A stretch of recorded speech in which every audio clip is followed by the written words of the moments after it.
Bonjour à tous, dans ce chapitre, nous allons voir quelques notions de base sur les réseaux.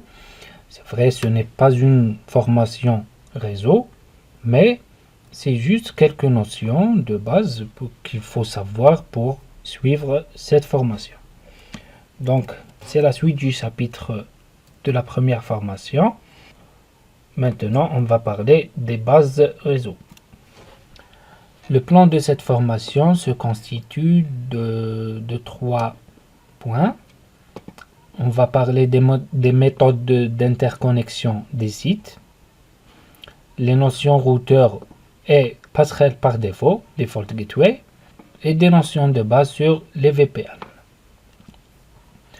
Donc, pour ce qui est routeur et passerelle par défaut, donc imaginez ce petit schéma que cet utilisateur veut parler avec cet utilisateur. Donc, la connexion entre les deux peut soit passer par un routeur qui est ici, soit passer directement à travers un switch. Un switch, c'est un commutateur d'interface réseau Ethernet. Donc, soit il va d'abord passer par le routeur dans certains cas, ou bien l'information va passer directement à travers un switch. Si maintenant cet utilisateur veut communiquer, par exemple, si on prend l'exemple suivant, cet utilisateur veut communiquer avec l'utilisateur qui est ici. Donc, cette machine, si on fait la traduction utilisateur-machine, il va passer par un routeur qui est ici.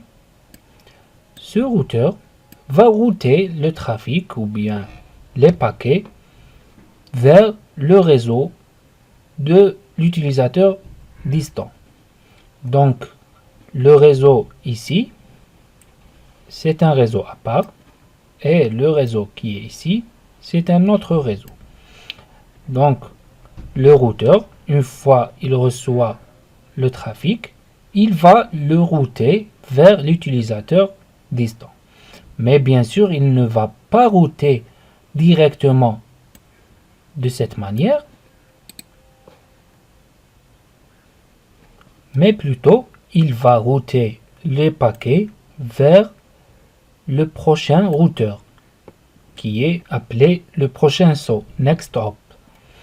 Et ensuite, ce routeur-là va router lui-même le trafic vers l'utilisateur distant. Et maintenant, si cet utilisateur veut répondre, c'est le même parcours. Il va transférer la requête vers le routeur le plus proche. Ensuite, ce dernier va transmettre la réponse au prochain saut, le routeur suivant, et ce dernier va router la réponse vers l'utilisateur. Donc, cet utilisateur qui est une machine doit passer par ce qu'on appelle la passerelle par défaut. C'est-à-dire, s'il veut parler avec ses utilisateurs, il ne nécessite pas de passerelle par défaut. Il connaît le chemin à traverser. Mais s'il veut parler avec un autre réseau, voilà, il doit passer par un routeur qui est sa passerelle par défaut.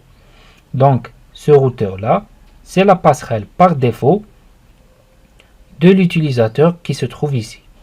Par contre, ce routeur, il est connecté avec un autre routeur et ce dernier représente la passerelle par défaut de l'autre réseau. Je pense que c'est clair maintenant. Si cet utilisateur veut communiquer avec cet utilisateur, donc il doit passer d'abord par sa passerelle par défaut parce qu'il ne connaît pas le chemin et le routeur qui est ici lui-même va transmettre la requête à sa passerelle par défaut. Donc, ici, pour cet utilisateur, la passerelle par défaut, c'est ce routeur. Et ce routeur, il a une passerelle par défaut qui est celle-ci. Ensuite, la requête va être transférée ou bien va traverser ce chemin pour arriver à ce routeur qui représente la passerelle par défaut de ce réseau. Et ensuite, il va router le trafic vers l'utilisateur de destination. Si on reprend le même principe pour le réseau d'ordinateur, donc un PC qui est branché au switch, qui veut parler avec un autre PC, là, le trafic va passer directement à travers le switch. S'il veut parler avec celui-là, il doit envoyer sa requête à sa passerelle par défaut, qui est ce routeur, et ce routeur va prendre en charge le routage de ces paquets vers l'utilisateur de destination. Et c'est la même chose pour ce réseau. S'ils veulent parler entre eux, c'est à travers le switch. Et s'il veut atteindre un autre réseau, il va passer par le routeur qui est la passerelle par défaut. Donc ce routeur pour ce schéma représente et la passerelle par défaut pour ce réseau et la passerelle par défaut pour ce réseau.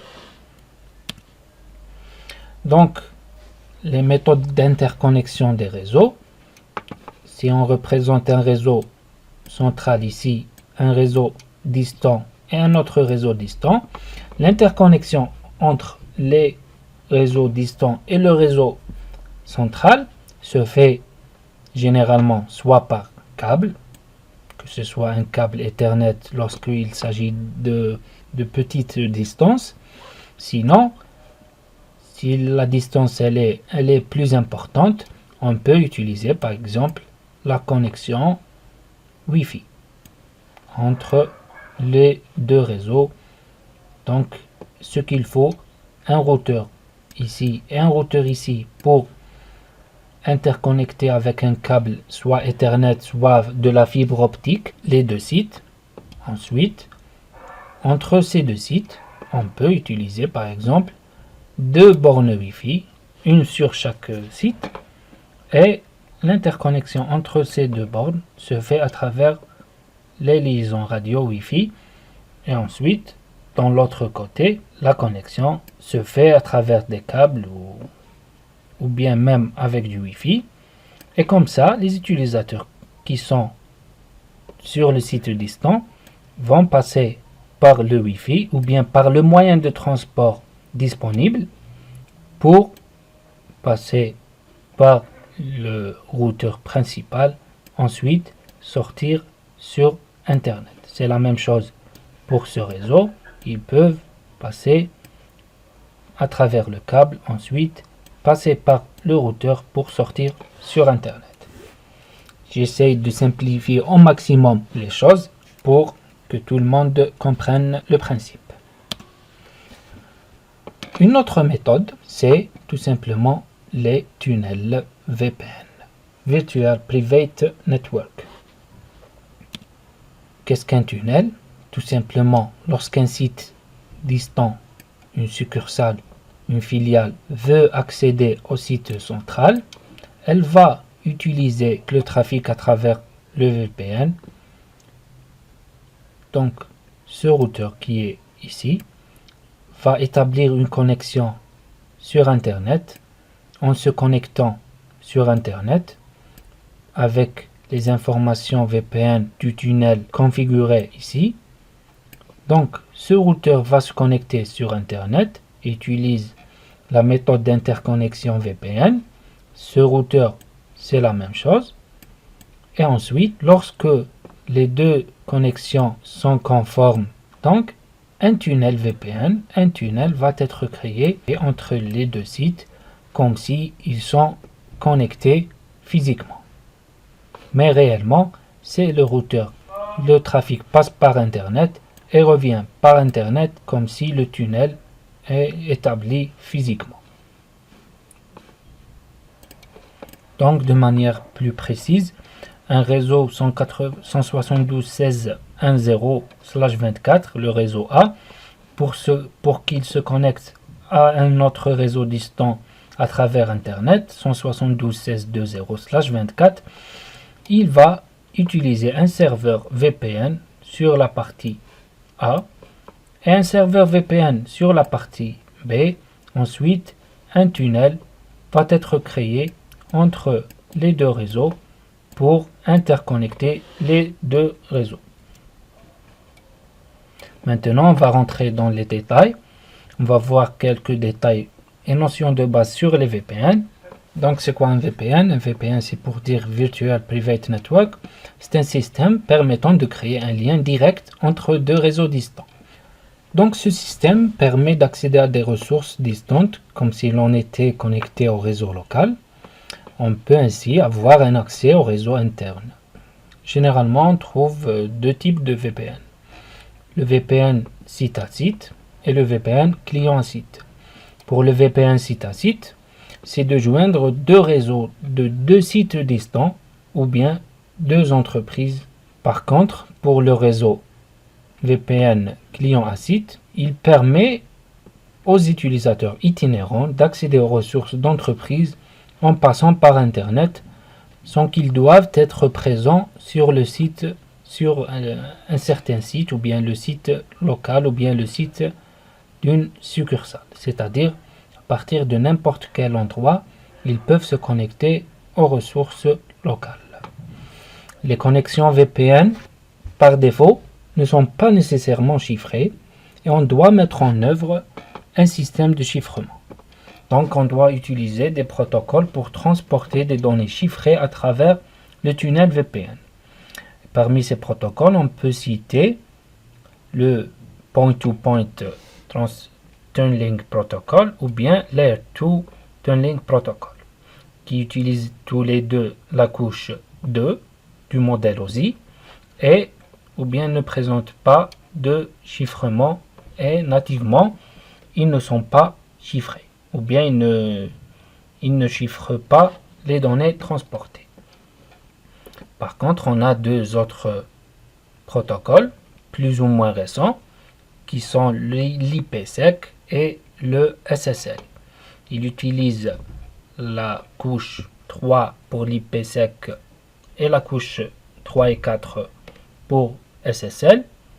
Et donc, ces deux protocoles permettent le transport des données chiffrées et le chiffrement des données. On a un petit avantage pour l'un et pour l'autre. Celui-là, il est plus sécurisé, il permet de mettre en place un système de sécurité et de chiffrement plus avancé. Par contre, celui-là permet l'établissement d'une connexion chiffrée par un simple client et qui ne nécessite pas un serveur VPN. C'est-à-dire, on peut utiliser des clients légers, des clients VPN légers, même on peut utiliser un navigateur pour établir une connexion SSL chiffrée, qui est le cas de la connexion HTTPS. Donc voilà la fin de cette vidéo. Nous avons vu ensemble les méthodes d'interconnexion des sites. On a vu des notions de base des routeurs et de passerelles par défaut, les default gateway, et quelques notions sur les VPN. Je vous invite à consulter le catalogue Alform pour voir et avoir de plus en plus d'informations et de voir les formations qui traitent ce sujet de manière approfondie. Je vous remercie pour votre attention et à la prochaine fois.